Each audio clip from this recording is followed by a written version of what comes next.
Saya rasa jadi sopir taksi itu memang jadi pilihan yang diminati banyak orang di kala itu, baik sebagai kerja sampingan maupun utama. Saya sendiri sudah cukup lama terlibat dalam dunia ini. Saya mempunyai pengalaman panjang di bidang ini. Tentu saja saya ingat betul peristiwa viral yang terjadi beberapa tahun lalu, tepatnya pada tahun 2017. Saya adalah supir taksi yang masuk ke dalam gang yang begitu sempit sehingga tidak memungkinkan mobil untuk melewatinya. Betapa sulitnya situasi itu saya masih jelas ingat. Saya adalah Pak supir taksi yang mengalami kejadian menyeramkan tersebut. Jadi kali ini saya berkesempatan membagi pengalaman sekaligus cerita menyeramkan saya saat saya masih bekerja sebagai supir taksi di kala itu.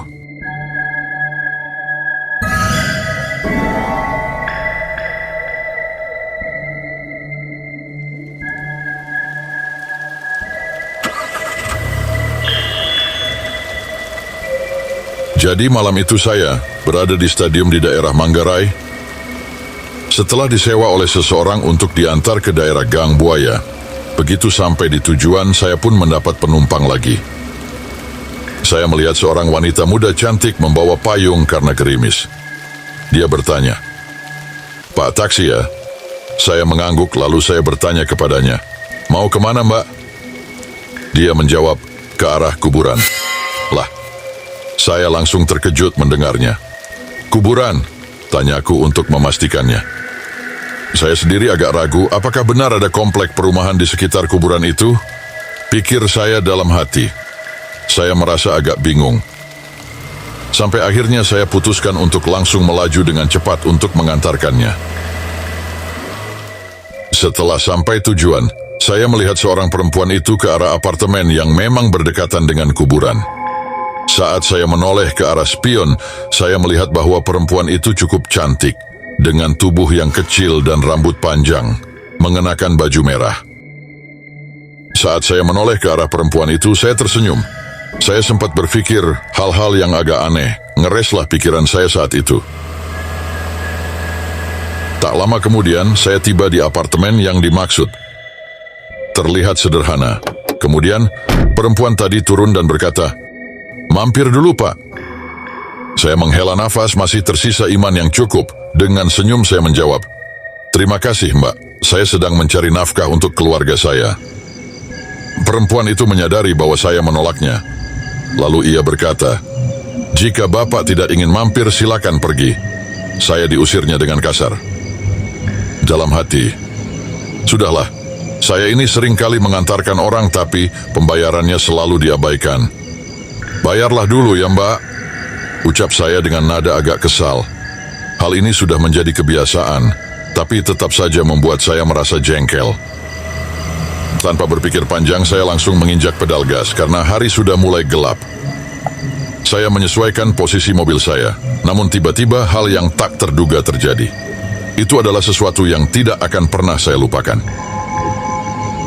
Besok saya sedang memandu mobil maju dengan tujuan untuk parkir di depan apartemen si perempuan tadi. Saya mencoba mencari tempat yang sesuai. Mobil bergerak perlahan, namun tiba-tiba terasa seolah-olah mobil itu terangkat dari bagian belakang. Saya heran, ada apa ini? Saya bingung, lalu saya menoleh ke belakang. Saya benar-benar terkejut melihat ada 3 orang yang sedang mengangkat mobil saya. Jantung saya seketika berdegup semakin cepat. Di belakang, di dalam mobil saya, ada satu sosok yang duduk di kursi belakang, sementara 3 orang lainnya berada di luar. Saya makin ketakutan ketika melihat lidah yang menjulur panjang dari ketiga perempuan yang ada di luar mobil saya. Sungguh menyeramkan. Sampai akhirnya saya pingsan dan saya tidak ingat apa-apa lagi. Nah, saya tidak tahu berapa lama saya pingsan, tapi tiba-tiba saya merasa ada yang memanggil, "Hei, bangun!" Saya membuka mata dan melihat seseorang di depan saya, dari atas sampai bawah. "Pak, bangun! Bagaimana mobil ini bisa masuk ke dalam perampatan? Mau maling, Pak?" Begitu katanya. Saya masih tetap tenang, sedang mencoba untuk mencerna situasi dan memastikan apakah dia manusia atau bukan. Tubuh orang itu terlihat berisi dan kepalanya botak. Ada masalah dengan penampilan saya? katanya sambil nyeletuk dan terheran-heran. Saya dan Pak Bambang sama-sama terkejut. Saya tidak tahu juga, Pak. Bambang nama bapak itu, katanya. Pada saat itu suasana sudah mulai ramai dengan beberapa kelompok remaja yang datang ke lokasi. Mereka semua bingung mengapa taksi tiba-tiba bisa masuk ke dalam gang.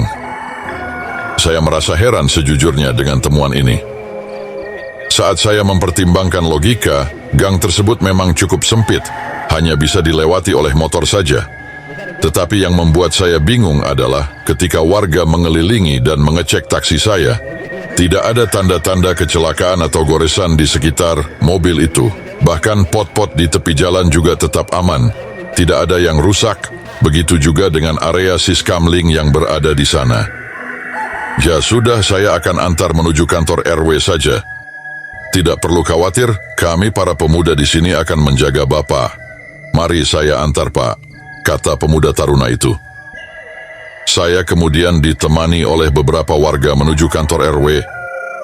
Di sana saya menceritakan semua apa yang terjadi dengan kronologisnya. Dari mulai saya bertemu sosok perempuan, sampai akhirnya saya tidak sadarkan diri. Itulah pengalaman horor saya. Kalau saya pikir kayak mimpi, tapi yang saya rasakan benar-benar nyata, gak tahulah. Yang jelas pengalaman itulah yang saya tidak bisa lupakan sampai saat ini.